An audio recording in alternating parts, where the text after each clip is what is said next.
টোটনের মেয়ে কত প্রথমে ভয় পেয়ে তারপরে কি আনন্দ মানে পুতুল করেছে।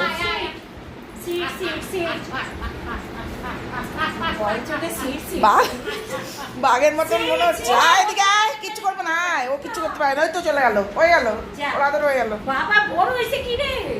এদিকে এদিকে এদিকে, ওদিকে যাস না, বারান্দে যাস না।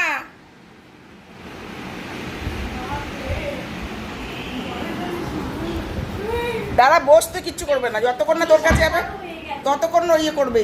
এইদিকে আয়। এই বুবু, তুই যতক্ষণ না আসবি না ততক্ষণ ছাড়বে না, যতক্ষণ না আসবি। আরে আর কিছু করবে না।